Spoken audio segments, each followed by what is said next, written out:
Hello YouTube family, नमस्ते, प्रणाम, जय माता दी, हर हर महादेव। स्वागत करती हूँ, वेलकम करती हूँ अपने चैनल पर और सबके चैनल पे। तो बढ़िया से एक दर्द भरा सोहर गीत लग गया है, आप सब सुनिए और प्यारा सा कमेंट प्लीज जरूर बताइए सोहर गीत का चलना। हंसी मजाक बहुत हो गया, अब थोड़ा सा इमोशनल हो जाए तो हाँ तो थोड़ा सा मुस्की मारे थे निकालो निन्नी लड़के गुड़गान से आन कबे गिरे वाला है बेहोश आज गिरे हैं इसका गजब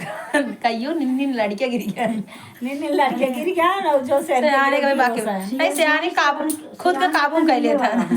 सियाने खुद का काबू कर ले था। हां गिरे वाला है। ठीक है, शुरू करते हैं। बरहे बरिस के उमरिया होता बाबा मोर गवाना दी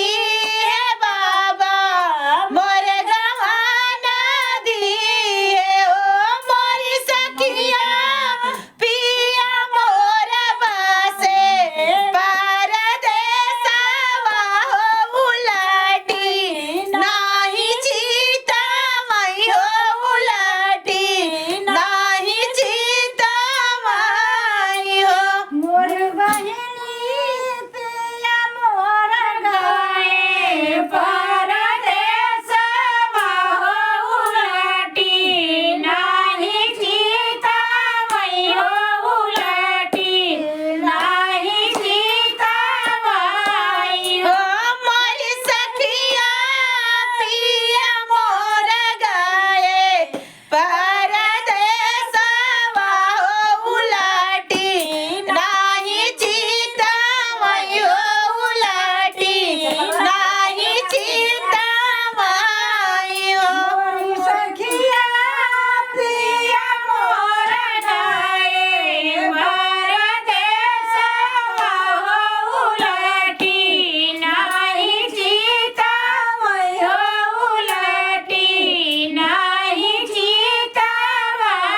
के दुलारी हो भयन के दुलारी हो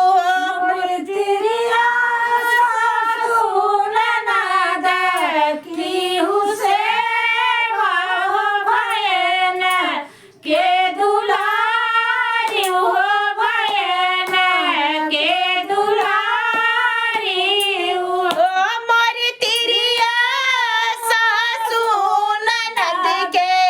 की हुसेवा हो भयन के दुलारी हो भयन के दुलारी हो मोरी तेरी आशा सुनना दे की हुसे हो भयन के दुलारी हो भयन के दुलारी हो सासू ननद पैया लागी हो भयन के खेलायु हो भयन के खेलायु हो मोर तिरिया जेठनी के दीदी कही बोलायु हो देवरवा के दुलारी हो देवरवा के दुलारी हो तिरिया जेठनी के दीदी कई बोलाई हो देवरवा के दुलारी हो देवरवा के दुलारी हो मोर तिरिया भूखे के भोजा ना करायु हो ललन सुख पाइबी हो ललन मुख देखबी हो मोर तिरिया भूखे के भोजन कराई हो ललन सुख पाइबी हो ललन मुख पाइबी हो कोई लड़के बात मानी तिरिया होता सब विधि पूरा की सब विधि पूरा की ओ मोरी बाजनी विधि से रही न आई तवार हो ललन मुख देखिन हो ललन सुख पाइन हो मोर तिरिया विधि से नहीं आई तवार हो ललन सुख पाई हो ललन मुख देखिनी हो सासू जया वही गावत होता गोती नी बजावत होता गोती नी बजावत हो मोरी बहिनी ननद खेला वही भतीजावा हो महल उठै सोहर हो महल उठै सोहर हो मोरी बहिनी ननद खेला वही भतीजावा हो महल उठ सोहर हो महल उठ सोहर हो ओ मोरी बहिनी ननद खेला वही भतीजावा हो महल उठै सोहर हो महल उठै सोहर हो मोरी बहिनी ननद खेला वही भतीजावा हो महल उठ सोहर हो महल उठ सोहर हो तो आप लोग प्यारा सा एक कमेंट करके जरूर बताइएगा गीत आप सभी को कैसा लगा। बहुत जल्दी में यहाँ से काटा था इनका देखो आओ काट के कराओ जल्दी मानी फोन